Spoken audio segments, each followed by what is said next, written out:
요한복음 1장 29절에서 39절, 제가 29절 읽고 그 내용이 계속 보겠습니다. 다음 날 요한이 예수님께서 자기에게 오시는 것을 보고 이르되 세상 죄를 제거하시는 하나님의 어린 양을 보라.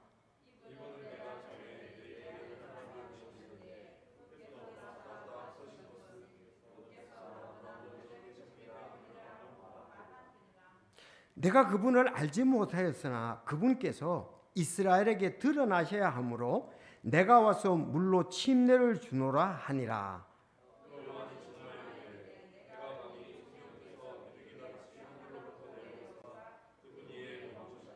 내가 그분을 알지 못하였으나 나를 보내어 물로 침례를 주게 하신 분 바로 그분께서 내게 이르시되 성령이 누구에게 내려와 그 위에 머무는 것을 내가 볼 터인데 바로 그 사람이 성령으로 침례를 주는 분이라 하셨기에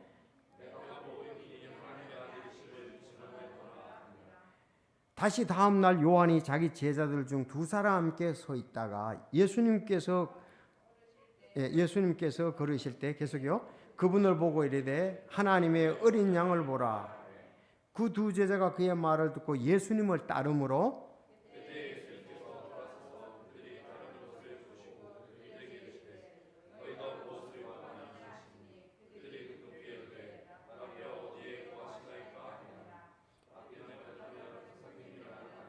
다 같이요. 그분께서 그들에게 이르시되 와서 보라. 그들이 가서 그 가시는 것을 보고 그날 그분과 함께 머물렀더니 이는 때가 10시쯤이었기 때문이라. 아멘. 하나님 아버지 감사합니다. 오늘 요한복음 말씀으로 주님의 은혜, 주님의 뜻, 또 아버지께서 우리에게 원하시는 것이 무엇인지 이 말씀 안에 성령의 조명으로 또 우리가 새롭게 함을 얻고 우리 자신을 드리기를 원합니다. 성령님께서 인도해 주시옵소서. 저들 여러 가지 환경으로 인해서 주님과의 관계가 때로 소원해질 때가 있지만 참 더 적극적으로 주님의 말씀 안에서 거하고 주님 뜻 안에 거하는 또 주님께서 우리에게 주신 그 귀한 사역의 열매들을 맺는 저희들이 될 수 있도록 주여 인도해 주옵소서. 오늘 요한복음 말씀으로 또 새롭게 해 주시고 아버지 하나님께서 말씀하신 그 말씀 우리 마음에 풍성히 거할 수 있도록 주여 도와 주시옵소서. 감사드리며 예수님의 이름으로 기도하옵나이다. 아멘. 자, 아마 오늘 내용 중에서 이제 가장 우리가 중점적으로 보아야 할 그 구절이 있다면은 바로 29절이죠. 아주 다음 날 요한이 예수님께서 자기에게 오시는 것을 보고 이르되 세상 죄를 제거하시는 하나님의 어린 양을 보라 그랬습니다. 세상 죄를 제거하시는 하나님의 어린 양을 보라 그랬어요. 오시는 걸 보고 세상 죄를 제거하시는 하나님의 어린 양이다. 그리고 또 예수님에 대해서 저분이 나보다 먼저 계셨다. 근데 내가 저분을 이스라엘에게 드러내려고 내가 물로 침례를 준다. 그렇게 얘기를 했습니다. 자, 그러면서 바로 예수님에 대해서 말하기를 내가 예수님께 침례를 줄 때 성령님께서 그 비둘기같이 예수님 위에 임하셨다. 그래서 이분이 성령님으로 침례를 주는 분이라고 하나님께서 말씀하셔서 내가 예수님을 성령님으로 침례를, 나는 물로 침례를 주지만 성령님 침례 주는 분이라고 내가 알고 있다. 그렇게 또 말했다. 이렇게 얘기를 했습니다.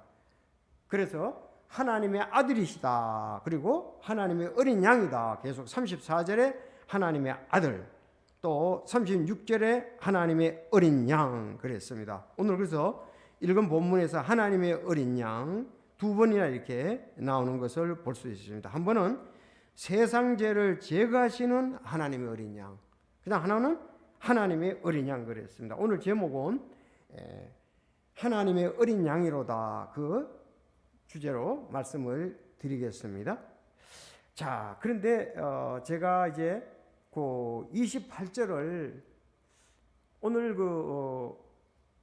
요한복음 우리가 10장의 큐티였잖아요.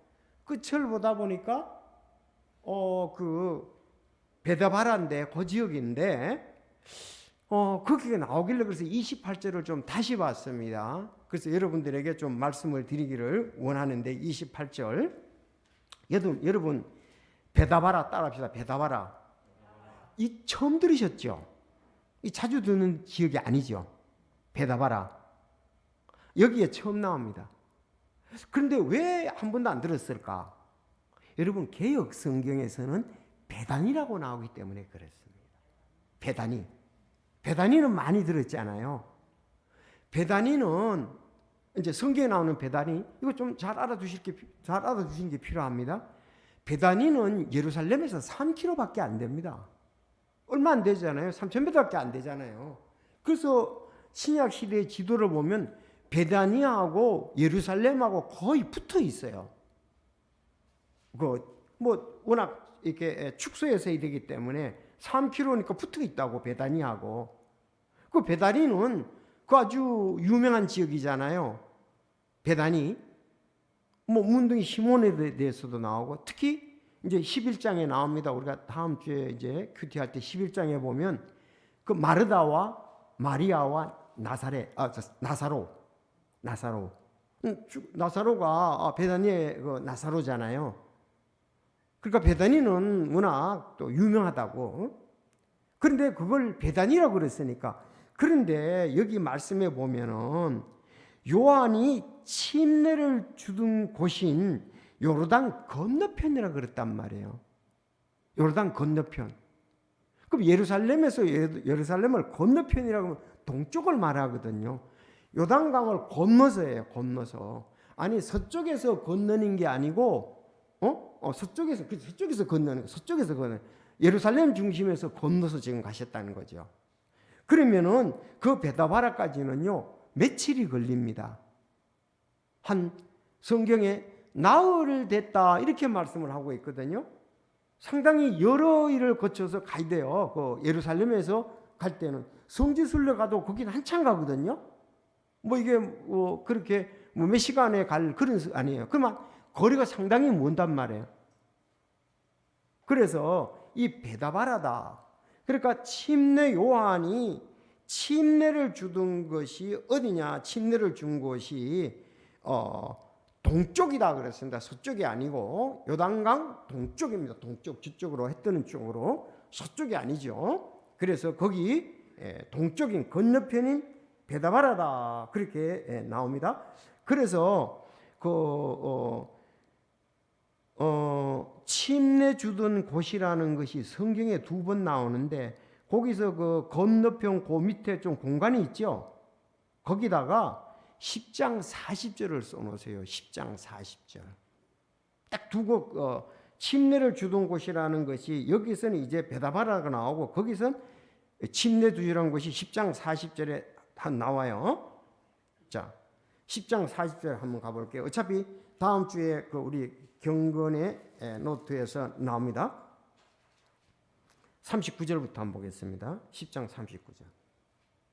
이런 까닭으로 그들이 다시 그분을 잡으라 하였으나 그분께서는 그들의 손에서 벗어나 피하시고 40절 시작.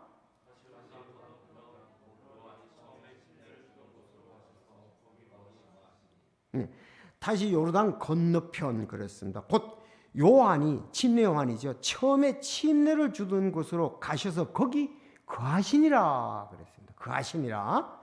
많은 사람들이 그분께 왔다가 이르되 요한은 아무 기적도 행하지 않았으나 요한이 이 사람에 대해 말한 모든 것은 진실이었도다.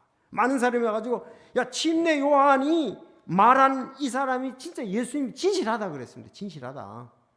그러니까 침례 요한이 말한 것이 모두가 맞다 이 말이잖아요.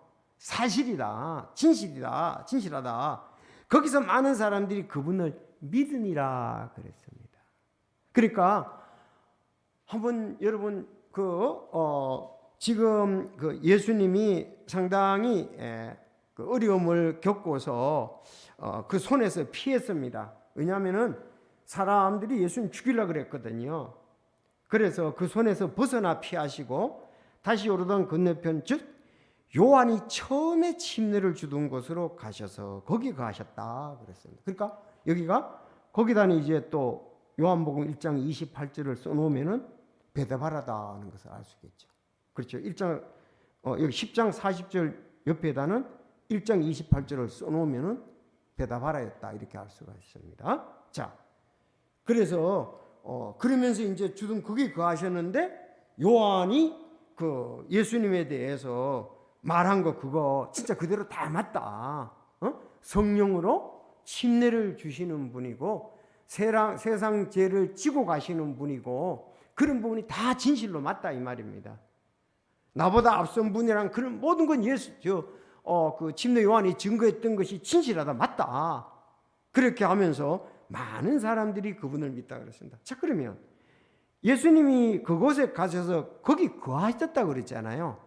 거기 거하셨다고 그랬어요. 그러면 예수님이 한번 거하셨다 그럴 때 우리가 생각해 보면 그 갈릴리에서 주로 사역을 하셨잖아요. 갈릴리 지역에서. 그리고 요한에게 침례를 받으러 이 베다바라로 오신 거죠. 베다바라로 오셔서 여기서 침례를 받으셨습니다. 그때에 침례 받으실 때 지금 성경에서 침례 받는 장면이 사복음서에 다 나타나 조금 이따 찾아보겠습니다만은 거기에 정말 성령님께서 하나님의 영께서 임하시고 성령님께서 비둘기 같이 임하시고 하나님께서는 내 사랑하는 아들이라 그러고 예수님은 침례를 받으셨단 말이죠. 자, 그곳으로 이제 피해서 가시면서 거기 쉬셨다 이 말이에요. 거하셨다. 자, 그러면 예수님께서도 거기에서 여러 가지 생각을 하셨을 거 아니에요. 그리고 침례 요한이 예수님에 대해서 그때 요단강에서 회개 침례를 베풀면서 막 외쳤단 말이에요. 회개하라 하나님 왕국에 가까웠다고. 그런 모든 것을 말한 예수님이 지금 메시아가 맞다. 말이 진실하다. 그러니까 예수님은 한번 이렇게 돌이켜 보면서 또 사역에 대해서 보고 많은 사람들이 자기를 여기 믿었다 이런 얘기가 나오고 있습니다. 여러분은 뭐 어떻게 해서 믿었고 어떻게 침례를 받았습니까? 또 침례 받은 다음에 뭐 여러분들은 혹시 어떤 생각이 있었습니까? 침례 받은 장소에 가면 그런 것이 생각이 날 거 아니겠어요? 그렇죠?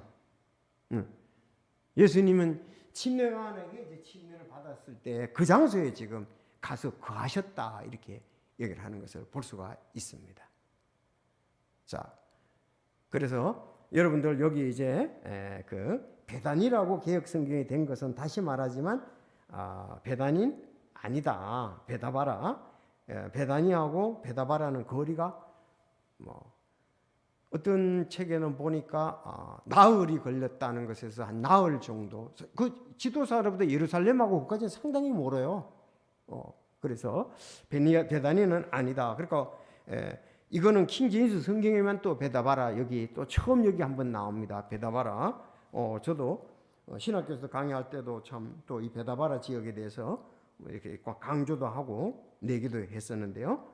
자, 원래 이 베다바라는 것을 거기 내가 사전에 이렇게 찾아보면은 요르단의 동쪽 뚝에 있던 마을이다 그랬어요. 예. 요르단의 동쪽 뚝에 있던 마을 그렇게 얘기를 하고 있습니다. 자, 그래서 베다바라에 대해서 여러분에게 좀 다시 말씀을 드렸습니다. 자, 지금은 이제 오늘 지금 예수님이 오시는 거예요. 28절에 보면 다음 날 요한이 예수님께서 거기 이제 거하신 다음 날이라고 그랬죠. 거하시나 그랬죠.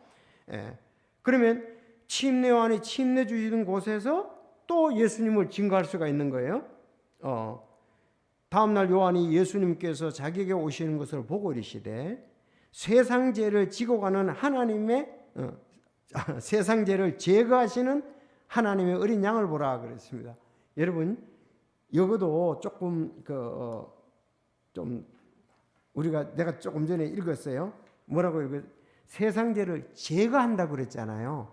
근데 옛날 성경은 세상 죄를 지고 가니라고 그랬다. 나도 습관이 되어 가지고 지고 간다는 말이 조금 애매하잖아요, 여러분.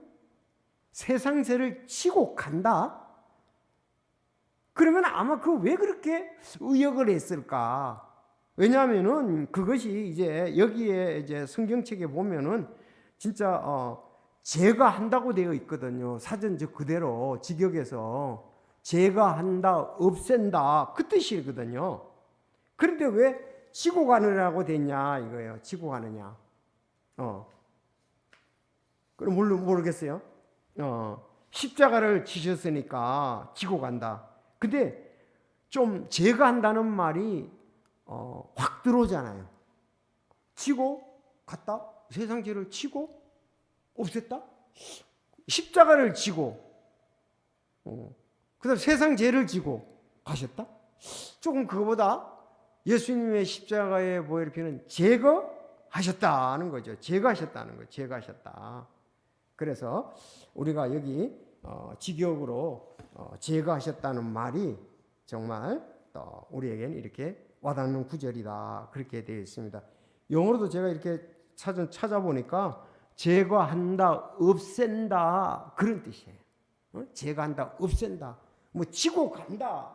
조금 지고 간다는 게 애매하잖아요. 내가 뭘 지고 간다 이렇게 하면 그 좀 애매합니다. 이게 잘 된 거죠. 제거한다 그렇게 얘기를 하고 있습니다. 그래서 뭐 치우다, 뭐 제거하다 그 뜻이에요. 제거하다, 치우다 영어로 보면 그렇게 나오더라고요. 자, 그래서 지고 간다는 말은 개역엔 그렇게 되어 있습니다. 이것도 좀 고쳤으면 좋을 것 같죠. 바르죠 우리가. 그래서 오늘 좀 요 세상 죄를 제거한다는 말에 대해서 우리 좀 초점을 맞추고자 합니다. 자, 세상 죄를 제거하시는 하나님의 어린 양을 보라. 하나님. 여러분 구약이든 신약이든 많은 어린 양이 있었잖아요. 수도 없이 많은 어린 양이 번제단에 드려졌잖아요. 수없이 많은 어린 양이. 근데 그 어린 양들은 그림자고 모형이지 하나님의 어린 양은 아니었습니다. 짐승의 어린 양이었지.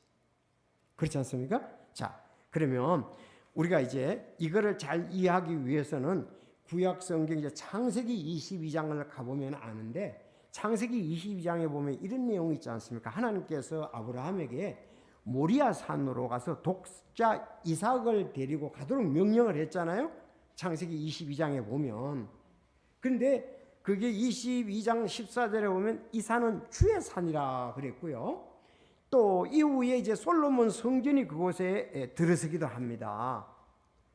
그래서 이 모리아 산, 오늘날 솔로몬 성전이 그 서 있던 그 자리라고 말해요. 주의 산 성전 거기인데. 여러분 이제 성지순례 가서 야 저기가 저걸 모리아산이라고 그랬구나. 모리아산, 주의산, 솔로몬의 성전이 들어있는 선곳, 누구 타작마당 있잖아요. 네, 거기도 마찬가지, 거기 같은 기회인데 거기에 대해 그래서 모리아산으로 가서 아브라함이 이삭을 제물로 드렸던 곳이잖아요. 바로 그것이 하나님의 성전 어린 양들을 잡는 곳이었습니다. 그런데 가다가 이제 그렇게 얘기를 했잖아요. 이삭이 그 아버지에게 이삭의 아버지 아브라함에게 얘기를 합니다. 다 이게 불도 있고 다른 거 다 있는데 이 양이 어디 있냐 이거 양이 어디 있느냐. 그때 아브라함은 하나님이 친히 자신을 어린 양으로 준비하실 것이라고 했어요. 자신을 어린 양. 라고 준비했습니다. 이 창세기 22장 7, 8절을 한번 찾아보겠습니다. 여기서 이제 어린 양에 대해서 아주 잘 얘기해 놓은 장면이 나옵니다. 22장 7, 8절. 네.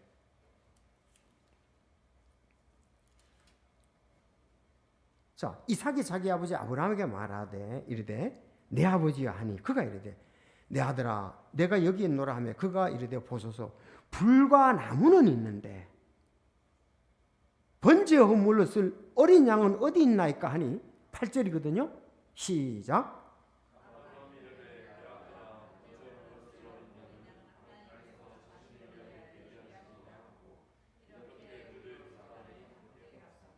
네. 아니 원래는 누가 드리라고 그랬어요? 이삭을 드리라고 그랬잖아요. 너다 않고. 그런데 맞았어요. 하나님이 준비하시잖아요. 그런데 여기서 아브라함이 이르되 내 아들아 번제 제물로 쓸 어린 양은 하나님께서 자신을 위하여 예배하리라 그랬어요. 그래서 어느 분이 이걸 직역을 하면서 하나님은 자기 자신을 번제 제물로 준비하셨다 이렇게 이제 직역을 했더라고. 자기 자신을 번제 제물로 준비하셨다. 자, 여러분 세상 죄를 제거하시는 어린 양이 올 때까지는 물론 이제 나중에 하나님이 그 어린 양을 예비를 하셨잖아요. 그제 진짜 좋은 예표잖아요. 하나님이 준비하셔가지고 진짜 드리잖아요. 그런데 세상 죄를 제하는 양이 올 때까지 모든 양들은 이 땅에 있는 모든 진짜 양들은 임시적인 것입니다.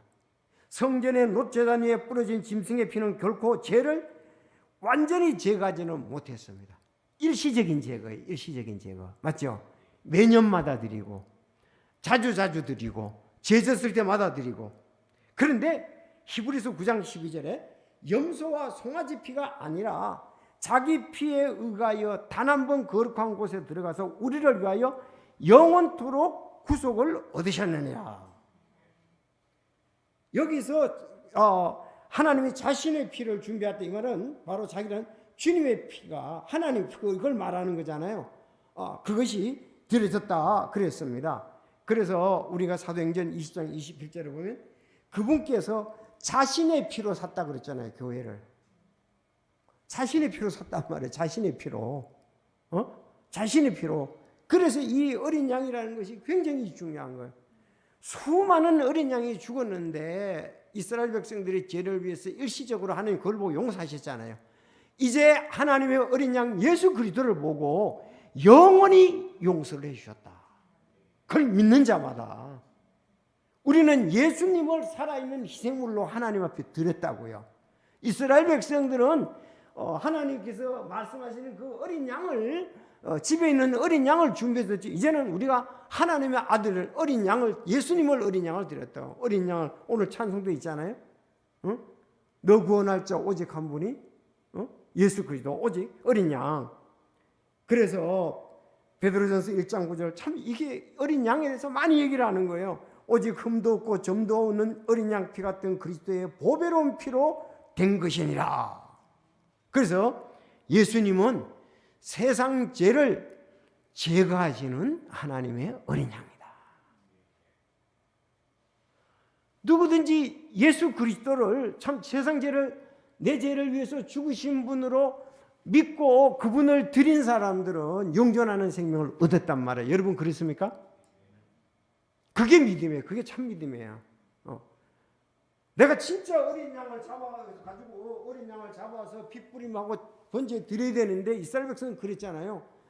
이제 하나님이 대신 십자가를 통해서 그렇게 우리 죄를 위해서 희생 제물이 되도록 하셔서 단 한 번 완전하게 이루어지셨는데 우리가 그거를 믿고 대신 드린 거예요. 어린 양으로 우리도 예수님을 어린 양으로 드린 겁니다.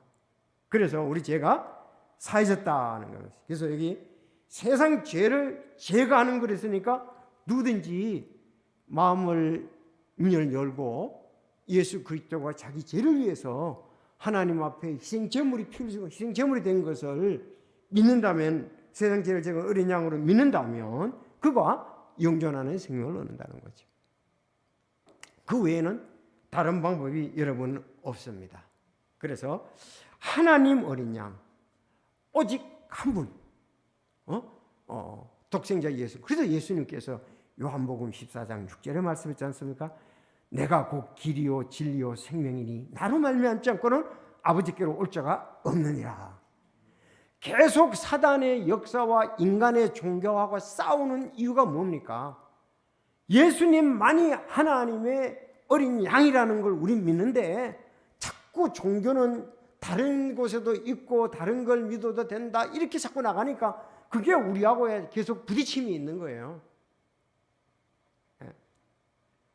그런데 여러 가지 하나님은 한 가지 방법만 계획해 놓으셨잖아요. 창세기 3장 15절에 인류가 범죄하고부터 한 가지 방법만, 아담의 범죄로 말미암은 거, 두 번째 아담인 예수 그리스도께서 오셔서 죄를 용서해 주신 것입니다.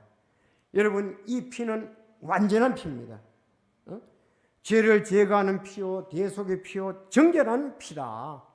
그러니까 요한이 선구자로 와서 말한 게 맞잖아요. 세상 죄를 제거하시는 하나님의 어린 양이로다. 이게 성령의 감동하신 가운데 우리가 믿어져야 되잖아요. 믿어져야 구원받잖아요. 내 죄를 제거, 세상 죄를 제거하는, 세상 죄에다가 내 이름을 넣어야 되잖아요. 정남교의 죄를 제거하는 하나님의 어린 양이로다. 바로 그걸 우리가 믿어야 되잖아요. 그래서 나의 죄를 예수님이 다 제거해 주셨으니까 이제 우리의 죄를 다 덮어주셨잖아요. 양털같이, 흰눈같이, 피같이 다 덮어주셨잖아요. 예수님 보혈의 피로 제거하셨다, 덮어주셨다.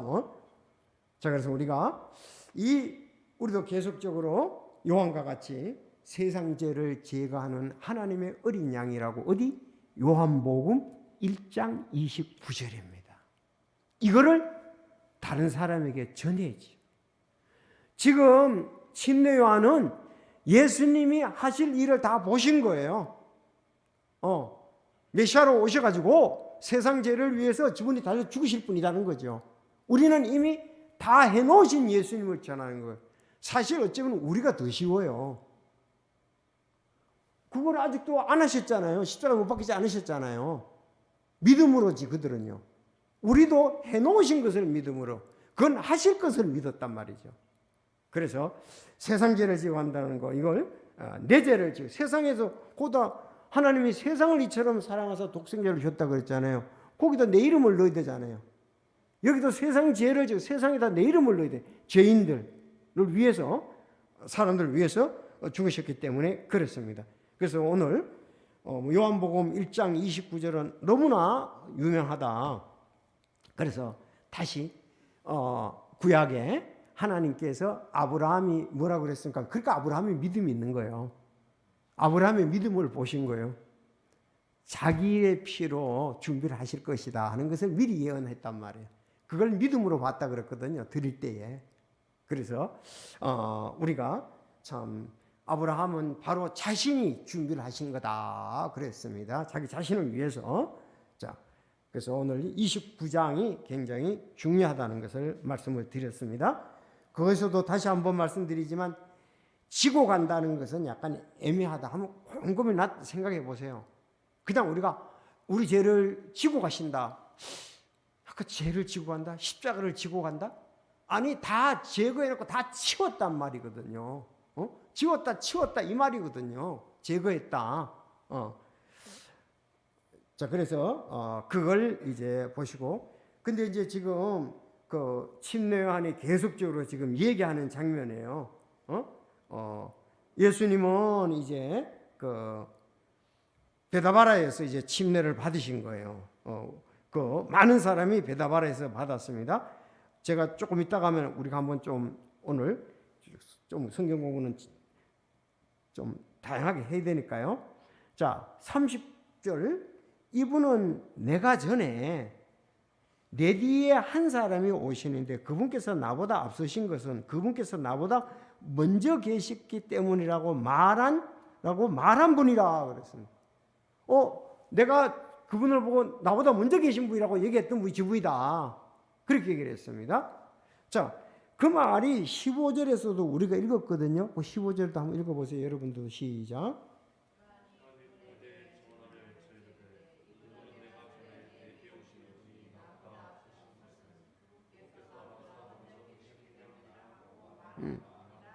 그러니까 여기서도 나보다 먼저 계셨다. 30절에서도 15절에서 나보다 먼저, 30절에도 나보다 먼저 계셨다고 한 분이 이분이라 이거예요. 이분이라. 그러면 세상 죄를 제거하고 나보다 먼저 계셨다고 얘기를 했잖아요. 나보다 먼저 계셨다. 근데 구약에서 메시아는 벌써 미가서 5장 2절 이제 우리가 성탄 때 많이 이렇게 사용하는 구절인데 그러나 베들레헴 에브다야 내가 유다의 수천 중에서 가장 작을지 이스라엘의 치리자가 내게서 내게로 나오르니 그의 나아감은 옛적부터 있었으며 영원부터 있었느니라. 옛적부터 있었고 영원부터 있었다는 거죠. 영원부터 있었다는 거죠. 미가서 예언자는. 그러니까 그 예수님이 지금 베들레헴에 이제 오셨잖아요. 그렇죠. 그리고 그분이 바로 옛적부터 계시면 영원부터 있는 분이라. 이게 미가서 5장 2절에 영원부터 있던 분입니다. 그래서 침도 요한도 그렇게 믿었고 사도 요한도 그렇게 믿어서 요한복음 1장 2절에 처음에 말씀이 계시니라. 이 말씀이 하나님과 함께 계셨으니 이 말씀은 하나님이라. 그랬던 얘기 그때 그렇거든요. 뭐 우리가 예수님은 처음부터 태초부터 하나님과 함께 계셨죠. 바로 그분이 왔다는 거죠. 세상 죄를 지고 가는 하나님의 어린 양이고 이분이 당연히 나보다 먼저 계시죠. 침례 요한보다 먼저 계시죠. 원칙적으로 하면 얼마 차이진다고요? 6개월 차이진단 말이에요. 우리가 누가복음에 보면 나오잖아요. 엘리사벳하고 마리아하고의 만남에서 보면 6개월 있잖아요. 자, 그래서 요한은 이전에 증거했던 증거를 이제는 자기에게 오시는 주님을 보고 백성들에게 이제 직접 증거한 거예요. 지난번에는 아직 보지 못했을 텐데 지금은 이제 오니까 주분이라고 얘기하신 거예요. 주분이. 주분이 세상 죄를 지고 가고 주분이 나보다 먼저 계셨다. 그렇게 얘기를 한 거예요. 예수님을 보고. 그러면 침례요한은 예수님 왜 그렇게 할 수 있었을까요? 여기 나와요. 자, 31절 32절. 내가 그분을 알지 못했다 이 말이에요. 나는 알지 못했죠. 어떻게 알았습니까? 그분께서 이스라엘에 드러나셔야 하므로 내가 와서 물로 침례를 주노라 하니라 그랬거든요. 자, 32절 시작.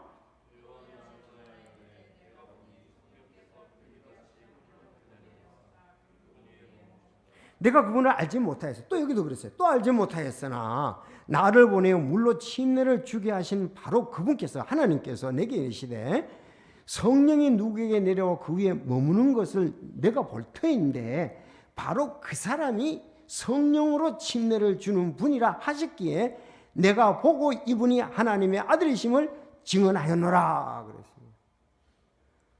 침례 요한은 지금 요단강에서 막 침례를 베풀었잖아요. 베다바라 베다바라 요단강에서 침례를 막 베풀었잖아요. 근데 지금까지 예수님이 누구인지 몰랐어요. 근데 침례를 베풀어 예수님이 오신 분, 침례를 볼 때 확증을 했단 말이에요. 확증을 했다고요.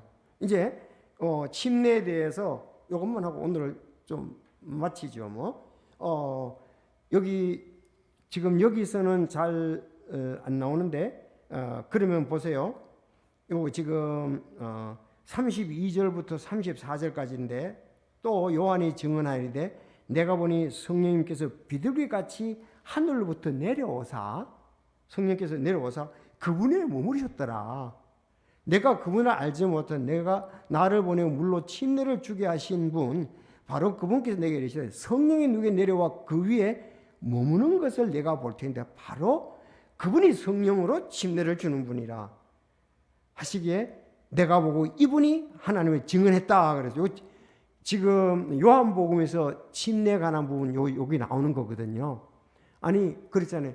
나는 물로 침례를 주는데 내 뒤에 오시는 분은 성령으로 침례를 주겠다 그랬습니다. 여러분 성령으로 침례를 준다는 것은 바로 우리가 성령 침례는 하나님의 자녀가 될 때 받는 거잖아요.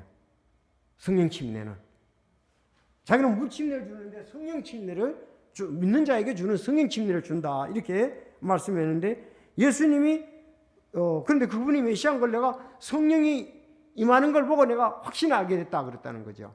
자 그러면 여기 침례에 관한 부분들이 나오는 그것만 오늘 아마 참 찾아보겠습니다. 자 마태복음 몇 장 몇 절? 예수님 침례 받으신 장면 마태복음 3장 몇 절에서? 13절에서 17절까지 잊어버리셨나요? 예, 마태복음 3장 가보겠습니다. 여러분, 예수님이 침례받을 때 장면을 사복음서에 다 나와. 조금 전에 요한복음에 나왔잖아요. 성령이 그 위에 비둘기같이 임했다가 나왔잖아요. 조금 전에. 가장 잘 나타나는 것이 이 마태복음에 가장 잘 나타나 있습니다. 마태복음 3장 13절에서 17절이 그 내용이잖아요. 맞습니까? 자, 이걸 우리가 잘 봐야 돼요. 그때 예수님께서 요한에게 침례를 받으시려고 갈릴리를 떠나 요르단에 있는 그에게 오셨더라. 그럼 어디에 오셨다는 말입니까? 베다바라에 오셨더라 이 말이죠. 맞습니까? 왜? 침례 준 것이 거기니까. 요한이 그분을 말리며 이르되 내가 주께 침례를 받아야 할 텐데 주께서 내게 오시나이까 하매 예수님께서 그에게 대답하여 이르시되 지금은 그렇게 하는 것을 허락하라. 이렇게 모든 의를 성취하는 것이 우리에게 합당하니라 하시니라. 그때에 그가 그분께 허락하니라. 자, 시작.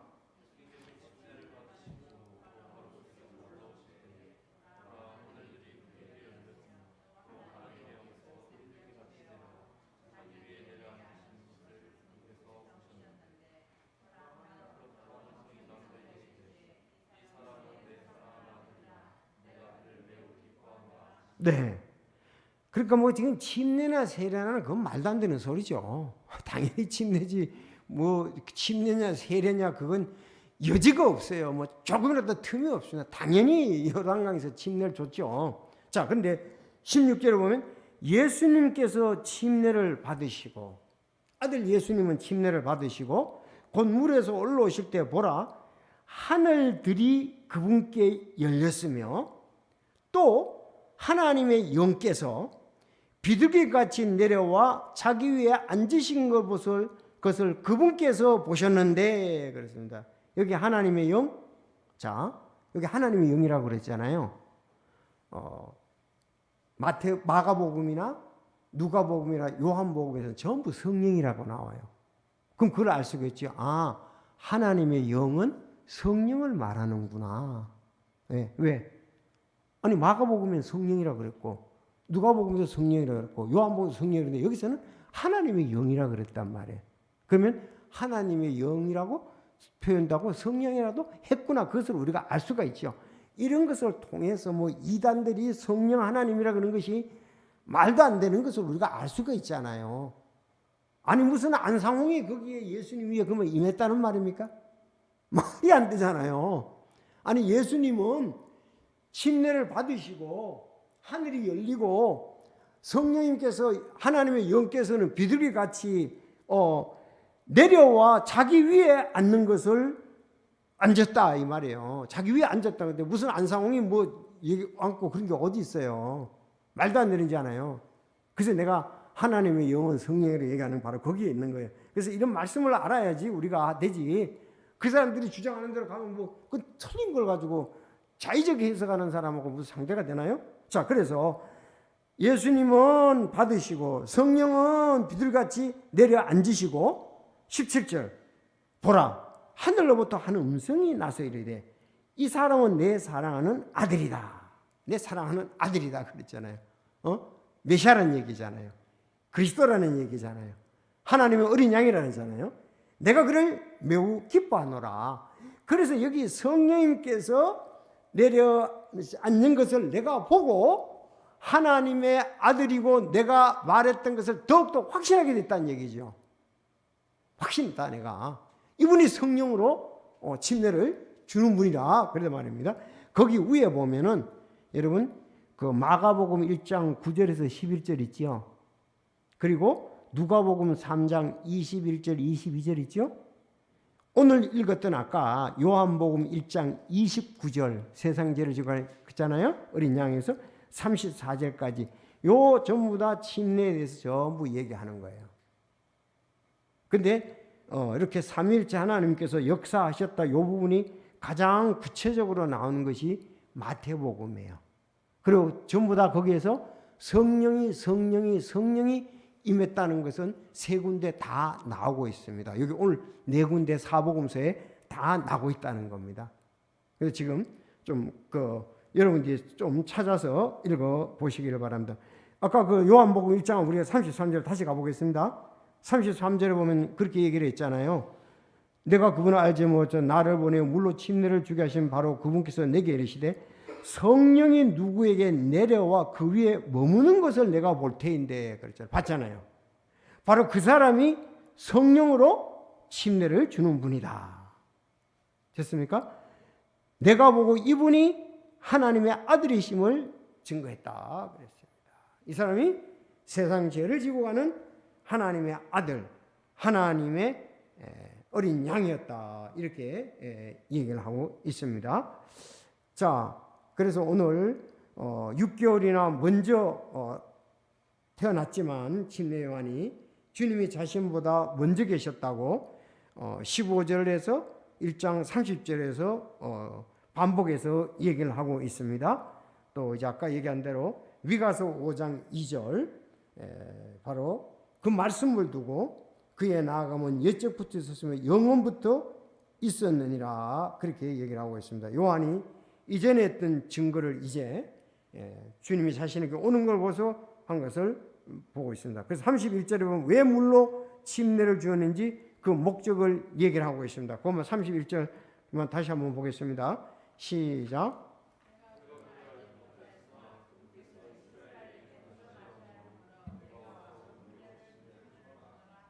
네, 그분을 이제 드러내기 위해서 그렇다 이 말입니다. 그래서 요한은 예수님에 대해서 잘 알지 처음에 몰랐지만 물로 침례를 줄 때에 그 성령이 임하는 걸 보고 그가 했다는 것을 볼 수가 있습니다. 자, 그러면 오늘 여기까지만 보면서 우리도 세상 죄를 지고 가는 세상에다가 당신의 죄를 지고 가는 예수님이라고 우리가 요한복음 1장 29절을 가지고 증거할 수가 있어야 되겠고, 또 예수님은 요한이 증거한 것이 모두가 진실이었다고 백성들이 나중에 알게 되고 예수님을 메시아로 믿었다는 사실을 요한복음 10장 마지막에서 우리가 그 내용들을 볼 수가 있습니다. 오늘 여기까지 보시고 마치도록 하겠습니다. 다 같이 기도하겠습니다.